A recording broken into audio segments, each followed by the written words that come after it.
afternoon, everyone. Thank you, Dr. Shah, for inviting me to be part of Spandan. And I think you were absolutely right. One conversation with him, and I was convinced that I could be here. Otherwise, we were chatting up with a lot of people, and it never worked. So, thank you, Dr. Shah. Good afternoon, my fellow panelists, faculty members, and our future leaders. I have to say something before I start on the topic. By virtue of my earlier roles leading campus initiatives for American Express, for Asia Pacific, and later for Microsoft, I share a very, very special bond with students. I have probably been extremely privileged to have walked the annals of all the IIMs, all the IITs in the country, and some of the most prestigious institutes around the world. To have, spoken to the students recruited from there. And so it's really, really a privilege to be back amongst all of you. And then now let me check. Are you all awake after that delicious lunch? Yes, ma'am. I think Ganesh did a good job of it, so I would be fine. All right, so I just have a few thoughts to share. So just quoting Willie Taylor here, the reason lightning doesn't strike in the same place is that the same place isn't there the second time. Using a cliche, change is the only constant that we have. And I know, Ganesh spoke, Gomi spoke. It's really, really, the world is changing every single minute.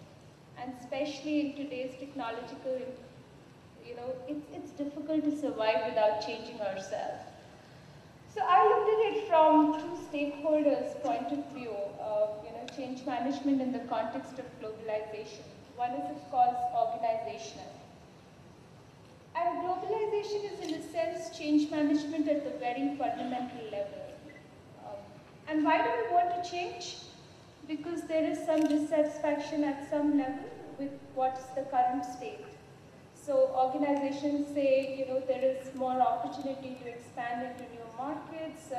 You've already exceeded what you could do with the domestic business. So you want to go in the unfamiliar territory, and change and transition would work in tandem.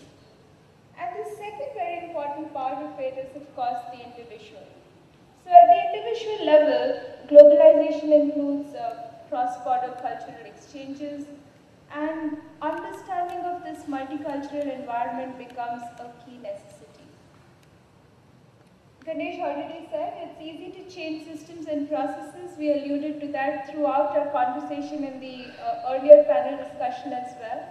But it's extremely difficult to change mindsets, behaviors, and attitudes. And so HR actually has a very, very important role to play. Change management, if you really do it well, makes the company ready for embracing the globalization, which is again a key imperative. I do have some points here in terms of HR to play the role of change agents, but I actually want to relate a personal experience. I don't know if some of you have noticed, since morning I have worked with DuPont Performance Coatings, and now I was introduced with Axalta Coating Systems. So it's been in a transition already.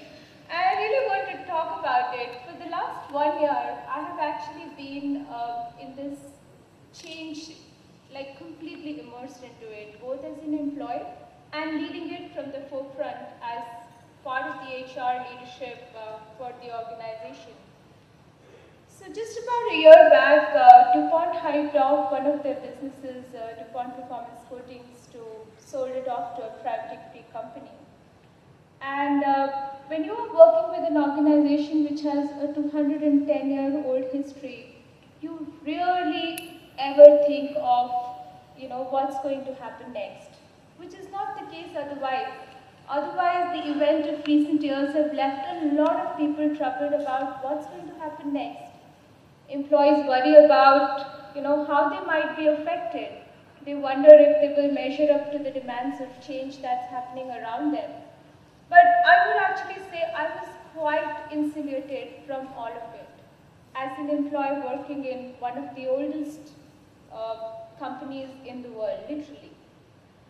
But when that happened, it hit you hard, and it has both a lot of emotional implications, and not just, from an organizational point of view.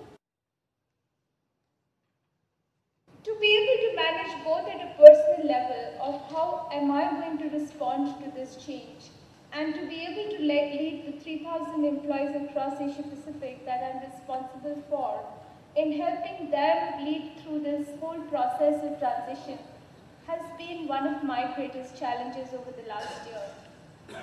Not in terms of, people would say we could lose customers because the competition tried to tell, oh, you are no longer DuPont, so there would be no continuity. To be able to manage how you would go and talk to the competition and to your family